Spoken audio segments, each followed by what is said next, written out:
Welcome to Your Financial Advocate with Greg DuPont from DuPont Wealth Solutions.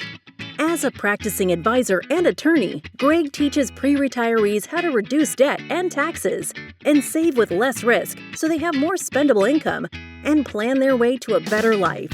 Join us for this journey where Greg draws on years of experience and guest experts to help listeners achieve more spendable income for retirement.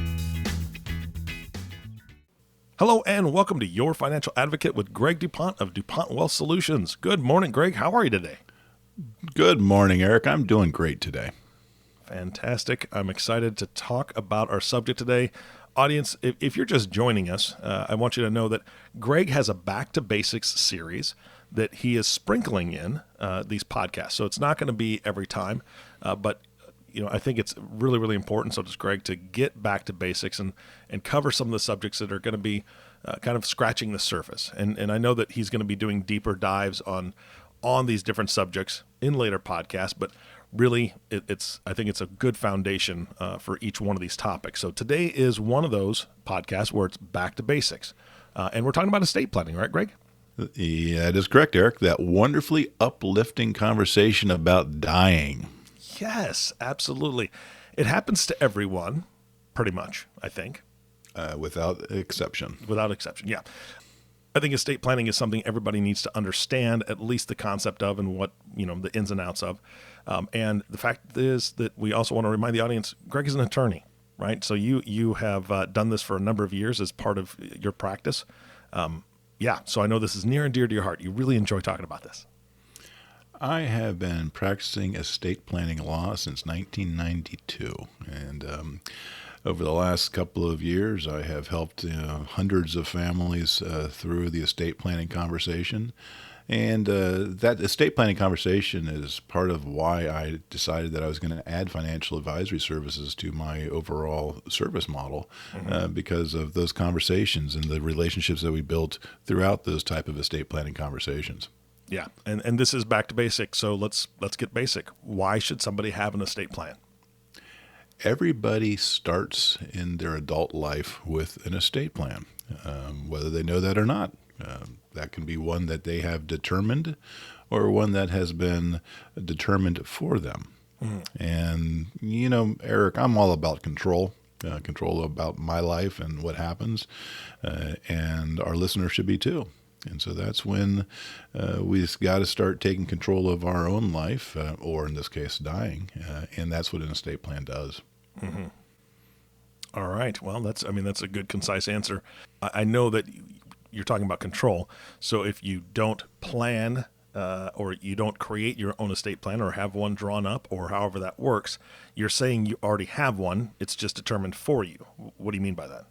So when you start to accumulate assets when you're in your early adulthood, right, that estate plan that I see is the typical one for people that haven't taken the steps themselves, is that their retirement plans have a beneficiary designation on it. Well, that is a de facto estate plan with regard to those assets. That says where those things go. And if we have a bank account or a home that is in your name alone, then each state has its own state structure as to what happens when you die with regard to those assets. And that would be your de facto estate plan, unless you've taken your own steps to kind of move outside of that. Gotcha. Is there any reason that someone wouldn't want one? I mean, quite honestly, I don't see why somebody wouldn't, but maybe cost? I don't know. Why wouldn't somebody want one? Well, there are really just a handful of reasons why people don't do it. One is denial. Right, we don't think we're going to die, at least nowhere in the near future, and we don't want to deal with that conversation. So I'm going to not do anything. I'm going to let it happen as it happens, because what I leave behind is for those people to take care of. So that's one. Another reason, obviously, is the impression of cost, and I have found over the years that people tend to think that it is much more expensive than it really has to be. And there's always alternatives out there if they think that the price that an attorney is asking for is too high, to make sure that these things get taken care of. So, cost really shouldn't be a factor. What it really is it's that psychological hurdle that people need to get over to have that conversation and do what needs to be done. I think that, well, in my mind, I know when, especially in my younger years, when I hear the word estate plan, I don't have an estate, right? An estate is a whole bunch of acres. I've got horses. I've got, servants, whatever. I possibly have a royalty title of some kind. I don't know how that would happen in the States, but yeah, I mean, that's an estate, right?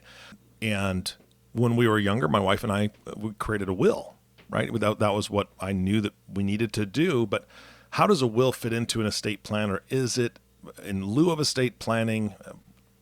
How does that work together? The legal industry has never been accused of being good marketers. So your impression is shared by many that, hey, I don't have a palace, I don't have a horse farm and all those kind of things. I don't have a quote unquote estate. I'm not the Ewings, right, for Dallas, which I think our market that listens to this podcast remembers the Ewings, but there are lots of people that don't, right? But so a will is part of the legal structure that implements an estate plan. Okay. The will sets forth what your wishes are with regard to who should be put in charge of settling your affairs. That person is, in most jurisdictions, called the executor. Some states they call it a personal representative or something like that. But that is the fiduciary that is in charge of making sure that the estate is managed and distributed pursuant to the terms of that will. So that's the next thing that the will accomplishes, is it says what we want to have done with the stuff that we've accumulated during our lifetime. And if we got kids as well in the picture that are minors, then that will is going to say who is going to be in charge, who's going to have the care and custody of those children when you pass away. So that will is a foundational document to make sure that your desires with regard to your quote-unquote estate are taken care of the way that you want them to be taken care of. If you don't have that, then again, the state of your residency does have a legal structure that's going to step in and dictate how that happens. Okay, so I think I know what you're talking about there, and this is something that, you nailed it. The reason my wife and I did a will was because we had kids, right? That it wasn't about my stuff. It was about the fact that I had children. I thought that this is time because we need to decide on who's going to take care of the kids if something catastrophic happened, hit by the bus times 2 kind of thing, where my wife and I are both gone. So that's why we did our will. But I know that there's a dirty word out there called probate. And I'm assuming that's what you're talking about as far as the state has the ability to step in and kind of direct things. A will, and we found out this actually 10 years later after we had made our will, I know a will can go through probate, correct? So that's public. Is an estate plan, is that something that that's public, or is that something that can be private? How does that work? So the probate is the boogeyman that has been used by the industry to get people to step up and take notice that they need to do something. But probate itself is the judicial process of the state that is an administrative process typically that oversees the process of the management of your estate as defined by the terms of your will or by the state structure if you did not have a will. So, in a nutshell, probate is that judicial process through which your affairs are settled and your assets are distributed to your heirs. Now, the probate is something that, for many people, is something to try to be avoided, and that is what a well thought out estate plan is designed to accomplish. Got it. All right. So what would be next if we're thinking about estate plans and how all of it works inside? What do estate plans truly spell out for people? So, as we've talked about before with plans and goals and all those kind of things, they are creating structures and they are creating the intention, okay, the direction. Mm-hmm. So an estate plan, in my vocabulary, is your plan of what you want to have done when you pass away. For your situation, Eric, your plan was, okay, if we both pass away, this is what we want to have done with our children. Mm-hmm. We want this person to be put in charge as their guardian. We want this person to be put in charge of the money. And then maybe this person in charge of the long-term management of the money.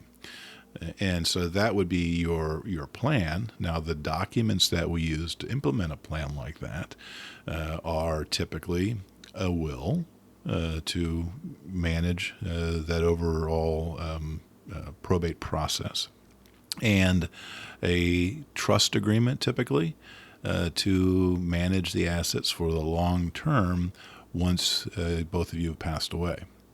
So that is a form of estate plan that I see very commonly amongst my younger clients, that we have a will, a very simple will, and a trust document that is there to set forth their intentions on how that money would be managed well into the children's early adulthood. Gotcha. All right. Now I've got another question for you, because I don't quite understand how this fits into it, but what about a power of attorney? What does that look like? Is that something that only attorneys have, or is that assigned to an individual so they can make decisions? Yeah, so Eric, the power of attorney is an official grant of authority to somebody else to take care of your affairs. Whether it is a financial power of attorney that's saying, I want this person to be able to take care of my banking for me. Gotcha. Or a healthcare power of attorney, which is saying, I want this person to be my advocate. So when we are having an estate planning conversation, the conversation I usually lead into says, okay, the will and trust, those kind of things are there after you pass away. But what you're really worried about here is protecting your family against these end-of-life issues and incapacity. And so while those will and trust documents are there to take care of things when you pass away, since we're having this unfortunate conversation, we should really deal with what happens during your lifetime when you have some issue with your capacity and you are dealing with a terminal condition or permanent unconscious state. And those documents are the financial power of attorney that takes care of giving somebody the authorization to take care of things for you. Mm-hmm. A living will, which says this is what my wish is with regard to health care if I'm in a terminal condition or permanently unconscious state. And then a health care power of attorney, which is giving somebody the tools to be your advocate with regard to your care. And giving them the authorization to make sure that your wishes as set forth in the living will are carried forth. So again, going back to an estate plan, it's my belief that when you are having an estate planning engagement in a conversation and you've kind of bellied up to the bar, you're going to deal with this. The walk away should be, well, okay, we've got a will in place. Maybe we've got a trust in place, depending upon our situation, but we absolutely have to have a financial power of attorney in place, a living will, and a power of attorney for health care, so that if you are not able to speak on your own behalf, your wishes can be put forth and advocated for. All right. So when it comes to estate planning and all the work that you're doing with clients, how often are you reviewing that? How often should somebody update their estate plan? Most of the estate plans that we create are ones that don't really need to be changed until you've had some life event changing it. So if we start out, as we've kind of talked about, the framework of your situation, Eric, where you had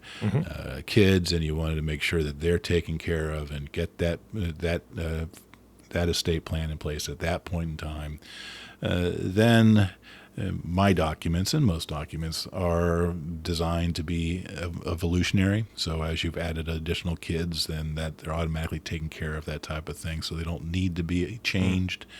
And through the full faith and credit clause of the Constitution, if you've moved from state A to state B and you've done it, your will's in state A, then there's no really a need to change it going to state B, other than maybe some quirks of that jurisdiction that you may want to accommodate. But then the next kind of turning point that I see for most people is now we have moved into our life and we've started accumulating assets more aggressively, and we've maybe got vacation homes in other states, or we're now really worried about probate because of the state we've moved into. Mm-hmm. See, I'm in Ohio. Probate's not as bad in Ohio and other states. It is very bad and costly. And then those type of states, then we want to evolve that estate plan. So now, instead of having a trust that we're really not living our life through, rather now we are doing what's called a funded or living trust, where we've kind of increased our involvement with the trust by having one that we have it actually take ownership of our assets and manage our assets, while we will still act as trustees of that. It's a legal structure that has the benefit of having those assets all in one place for easy management. And for, if we do pass away, then it automatically flows without going through probate process or any delay whatsoever to speak of.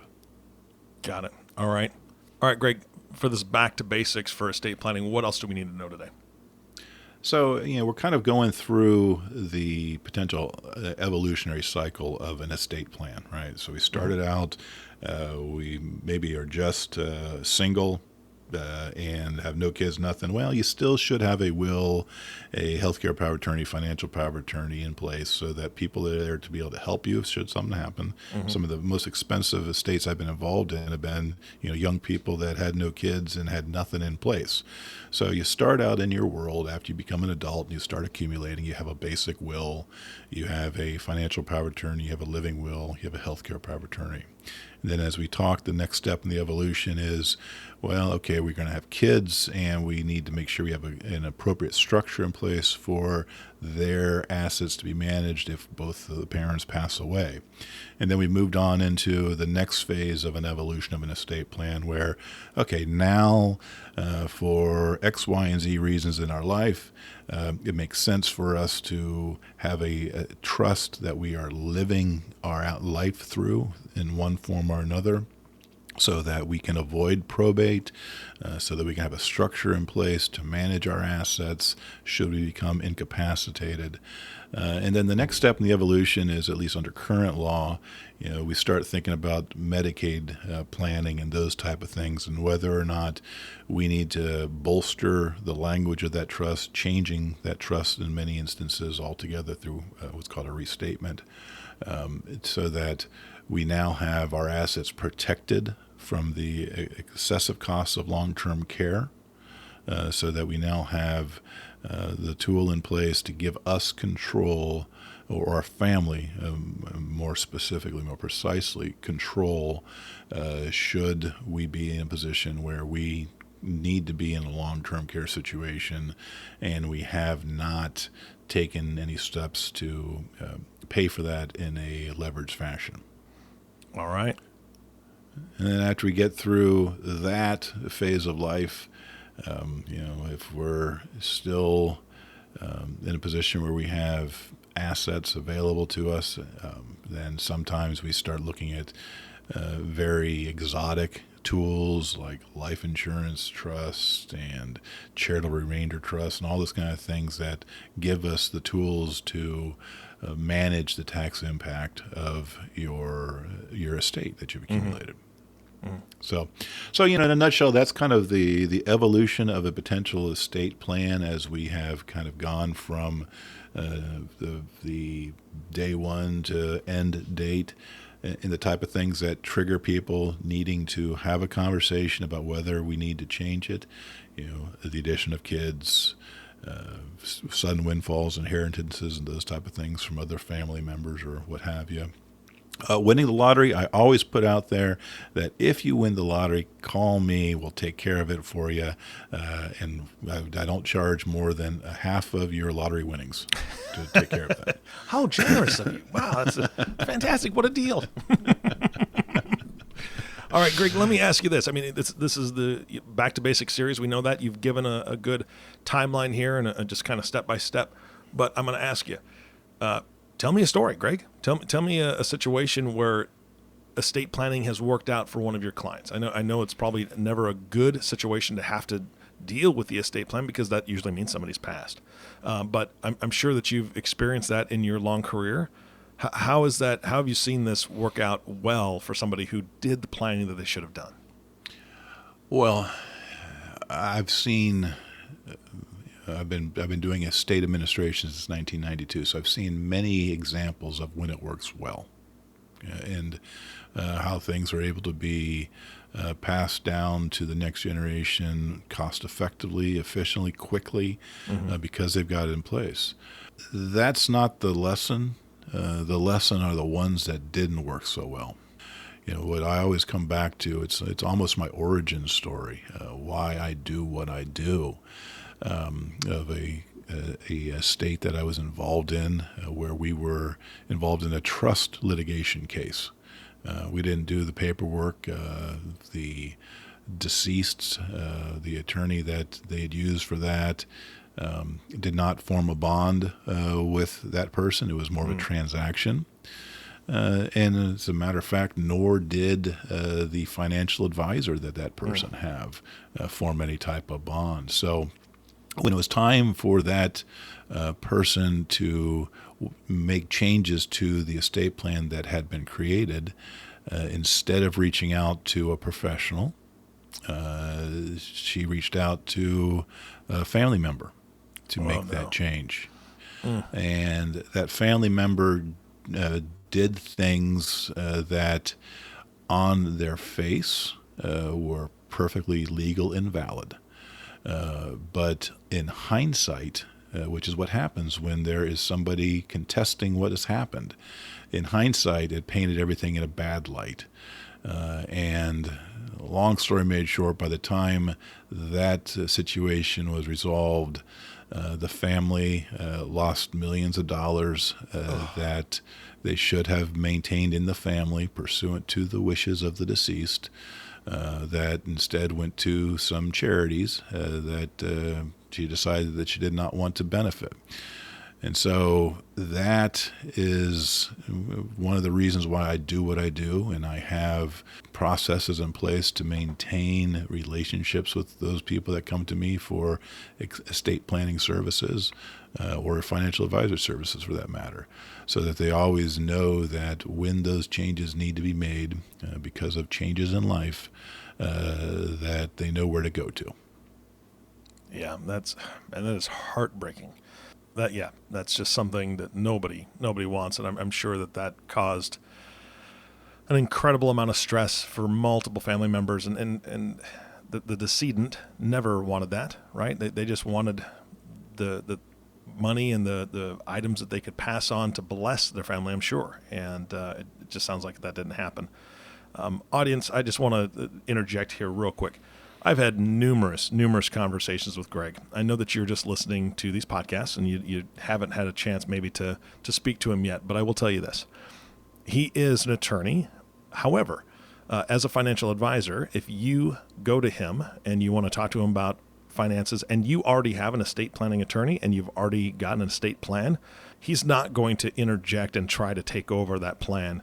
I know that Greg works and plays well with others. Let's put it that way, right? Let's go back to how it was termed back in school days. Works and plays well with others.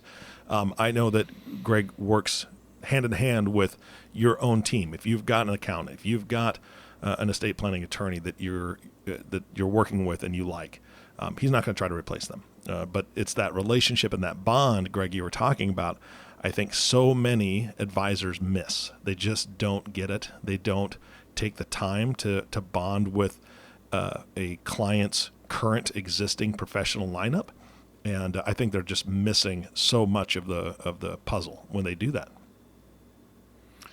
Yeah, Eric, thank you for your comments there. You're absolutely right. If you have a strong relationship with a financial advisor and you need a lawyer, well, okay, I can speak the language with the advisor. And I'm going to honor that relationship and allow you to get the service that you feel comfortable with.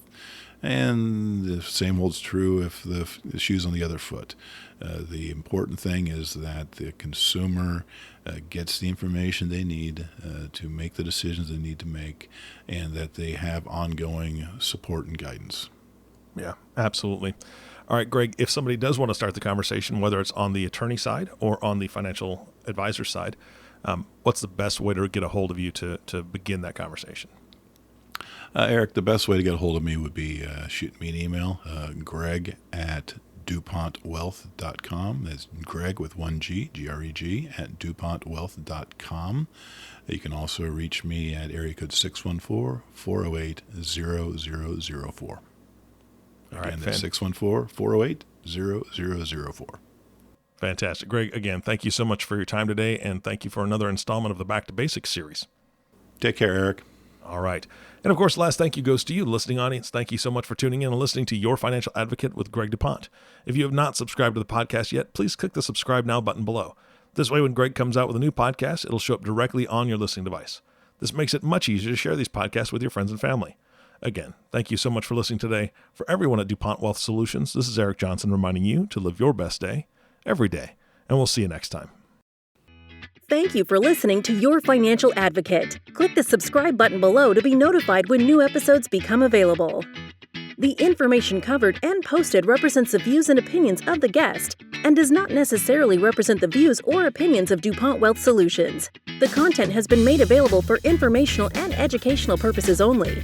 The content is not intended to be a substitute for professional investing advice. Always seek the advice of your financial advisor or other qualified financial service provider with any questions you may have regarding your investment planning.